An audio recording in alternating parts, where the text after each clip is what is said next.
పాకిస్తాన్ ఒక దేశంగా మనగలగడం అనేది అసంభవం. తన నాశనాన్ని తానే కోరుకుంటుంది.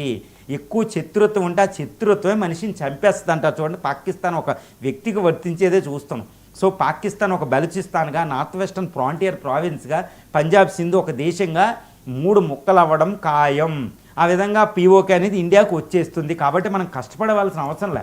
జస్ట్ ఆ బార్డర్ దగ్గర టెర్రరిస్టులు ఇటు రాకుండా కాపాడుకుంటూ ఉంటుంటే వెళ్ళి పీఓకే కోసం యుద్ధం చేయవలసిన అవసరం లేదు. మన శక్తిని అనవసరంగా వినియోగించుకోవాల్సిన అవసరం లేదు. తనకు తానే పోతాడు. రావణుడు చూడండి, తన కోపం తానే పోగొట్టుకున్నాడు. తన కోపంతో తమ్ముని పోగొట్టుకున్నాడు, విభీషణుని, ధర్మాత్ముడిని. తన కోపంతో అందరినీ పోగొట్టుకున్నాడు, సర్వనాశనం అవుతాడు.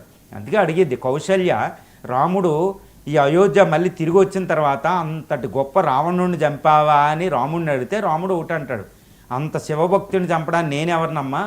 తన కోపం, తన అసూయ, తన యొక్క నాశనం తానే కోరుకున్నాడు కాబట్టి ఈజీగానే చంపాను. ఈ పాకిస్తాన్ మనం యుద్ధం చేయవలసిన అవసరం ఏంటంటే తన కోపం, ఇండియా వ్యతిరేకత, తన మత మౌఢ్యం, మతాల మీద తన ఆత్మని, తన అస్తిత్వాన్ని కోరుకునే ఒక దేశభక్తి తత్వం అక్కడ లేకపోవడం. చూడండి, ఒక జాతులుగా అంతా విడిపోతుంది పాకిస్తాన్. సో మన పాకిస్తాన్ మన పీఓకే మనం పళ్ళెంలో పెట్టి వాళ్ళే అప్పు చెప్తారు. ఆ పరిస్థితి వరకు చాలా ఓపికగా మన ఆర్థిక అభివృద్ధి మీద దృష్టి పెట్టుకోవాలి. అలా అని పాకిస్తాన్ నెగ్లెక్ట్ చేయకూడదు. రైట్. ఇక నెక్స్ట్ టాపిక్ వచ్చేసి